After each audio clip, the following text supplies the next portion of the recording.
Appliquons ces histoires de contraposés et réciproques au théorème de Pythagore et de Thalès. Déjà, le théorème de Pythagore, c'est une propriété vraie, puisqu'on vous l'apprend en quatrième. Qu'est-ce que ça dit? Je rappelle que si vous avez un triangle qui est rectangle, et uniquement à cette condition-là, forcément la formule suivante est vraie, à savoir que AB au carré plus AC au carré est égal à BC au carré. On rappelle que le côté qui est tout seul, c'est celui qu'on appelle l'hypoténuse. Et l'hypoténuse, c'est le côté qui se trouve en face de l'angle droit. Donc ici, c'est bien BC.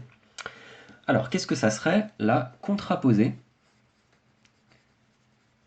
du théorème de Pythagore? Première chose, puisque le théorème de Pythagore est une propriété vraie, forcément, la contraposée de Pythagore, elle sera toujours vraie également. On a dit qu'une contraposée, c'est à l'envers au négatif. Donc ça, je dois le mettre devant au négatif. Donc si AB au carré plus AC au carré n'est pas égal à BC au carré, alors forcément, on a le contraire de ce qu'il y avait dans le si de Pythagore, alors forcément, le triangle ABC, il n'est pas rectangle. C'est un peu comme ce que je disais tout à l'heure pour il pleut pas, là. Forcément, il n'est pas rectangle, puisque s'il était rectangle, le théorème de Pythagore nous dit que forcément, l'égalité serait vraie. Mais l'égalité est fausse, donc il n'est pas rectangle. Puisque s'il était rectangle, l'égalité serait vraie, etc., etc. Donc la contraposée, c'est ce qui vous permet, vous savez, quand vous faites les calculs séparément et que vous trouvez que c'est pas égal, de dire alors forcément le triangle n'est pas rectangle. Maintenant, on va voir la réciproque du théorème de Pythagore. Pareil, on met à l'envers, mais cette fois-ci pas au négatif.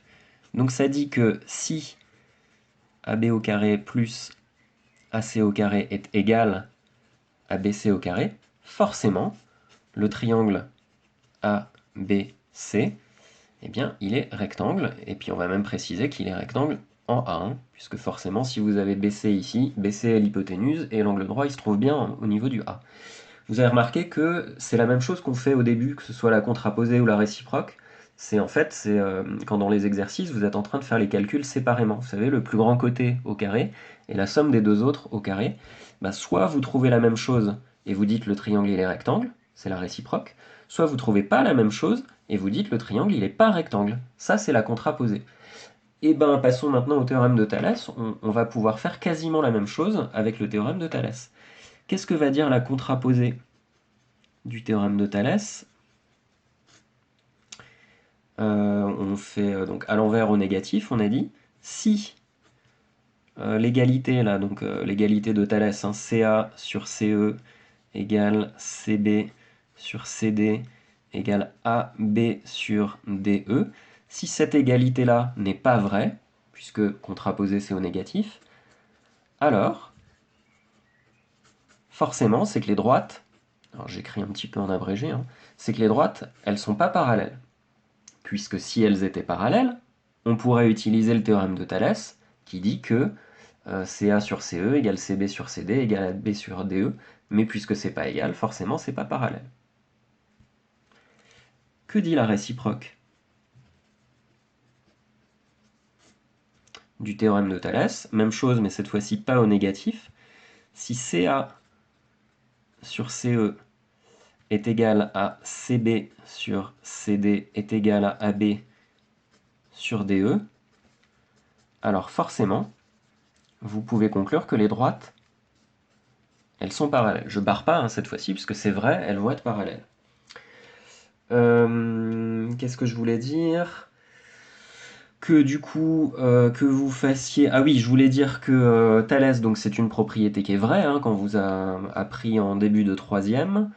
Si le théorème de Thalès est une propriété vraie, forcément la contraposée, elle était vraie, ça c'était sûr. Par contre, que la réciproque soit une propriété vraie, on a déjà expliqué que c'est pas toujours le cas, ça marche pas à tous les coups. Si on vous l'apprend en troisième, c'est bien évidemment parce que la réciproque de Thalès est également une propriété vraie. Je vais pas vous démontrer pourquoi c'est vrai, là je vous apprends juste le principe de à quoi ça va servir. J'espère que vous avez compris au fait que mes droites là, que j'ai repassé un petit peu en gras là, c'est bien des droites parallèles. Le théorème de Thalès dit bien que si les droites sont parallèles, à condition que les droites qui forment les deux triangles là soient des droites parallèles, alors on a égalité des trois rapports. Du coup, quand on va essayer de montrer si des droites sont parallèles ou pas parallèles, on va commencer toujours par la même chose. On va essayer de vérifier si les trois divisions là sont égales ou si elles sont pas égales. Si c'est différent, les droites sont pas parallèles. Si c'est égal, les droites sont parallèles. Et il y a même un avantage, un petit quelque chose qui est assez agréable, c'est que contrairement au théorème de Thalès où il y a trois fractions, dans la réciproque du théorème de Thalès, on n'est même pas obligé de calculer la troisième fraction, là, vous savez, celle qui est formée justement avec les droites parallèles. On va juste faire premier triangle sur deuxième triangle, là, donc CA sur CE, d'un côté. Ensuite, toujours petit triangle sur grand triangle, mais cette fois-ci avec d'autres points, CB sur CD. Et bien si CA sur CE et CB sur CD, qu'on calcule séparément, sont égaux, ce sera parallèle. S'ils sont différents, ce ne sera pas parallèle. Mais il n'y a absolument pas besoin de calculer le troisième rapport, là, qui est donc AB divisé par DE. Si c'est différent, forcément le troisième, qu'il soit égal ou différent, ça va rien changer, ça ne marchera de toute façon pas. Si les deux premiers sont égaux, bah en fait forcément le troisième va être égal aussi. Voilà, je vais faire une dernière vidéo pour vous montrer un exemple d'application, et sur le principe, c'est comme ça que ça marche.